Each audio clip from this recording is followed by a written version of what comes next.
Cloverfield. Yeah. I'm a huge fan of the original, and I really adored the second one. Oh, cool. Thank you. I had a question about the second one, that it's one movie all the way up till maybe the last 5 minutes, and then it seems to turn into something completely different. Was that the original concept, or was that just pasting two ideas together? The original idea was... Because John Goodman is terrifying in that movie. I know, and there's certainly a version where that's all that movie ends up being, and I'm sure for a lot of people probably is the better, smarter, faster movie. The idea was always to do a movie that was a science fiction movie that you're being told the whole time is a science fiction movie, but that it doesn't become that until the very end. And the idea was having this kind of crazy compressed space that the main character is in for the whole movie. No flashbacks, no nothing. Just you're in that space. It's a hostage movie. It is. Yeah. And then at the end of the movie, suddenly burst out and have it be insane and have it just be sort of madness. And the idea that it was terrifying in there, but infinitely safer than out here.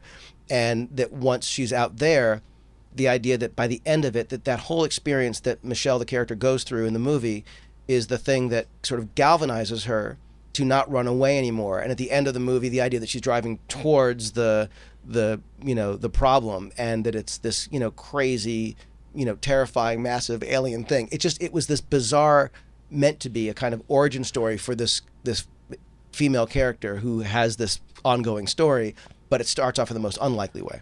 Any rumor to the first movie where T.J. Miller's on the Brooklyn Bridge and he's got the camera and he runs into another guy who's taping it? Was there any rumor that there was going to be another movie of the same scenario but from a different perspective? Yeah, we that was something that we talked about and we thought was funny, and even because that's never been done. It's like you're doing the same movie but from the other side of what was going on. By the way, there are a couple bizarre little things that were planted in that film that were discussed as sort of ideas that might literally be sequels.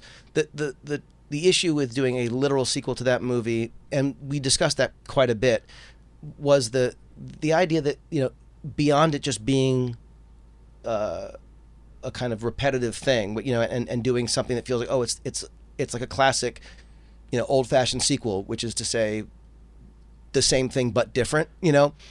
It felt to us like there was a more interesting way of taking the sort of spirit of what Cloverfield was, kind of what it was born out of, right? Which was this idea of doing a genre movie but in a slightly different way, and doing it, telling a story that felt like this was a great date night, scary, bizarre, weird, experience. It was like doing a Godzilla movie without using Godzilla. Yeah, and it was also like, well, have you ever seen a Godzilla, specifically from the point of view of those little people running in the streets? Right. Usually it's the military, usually it's the scientists. And it's the overhead shot of him walking through the city. Yes, and so the only overhead shot you have in Cloverfield is when they're literally in the helicopter flying past it, and you see this thing, wreaking havoc. And that was the fun and the conceit of it. And Matt Reeves, who, by the way, just did this most extraordinary job on War of the Planet of the Apes, if you haven't seen it, Matt directed that movie with a kind of, intimacy and specificity that I think is, makes it so special.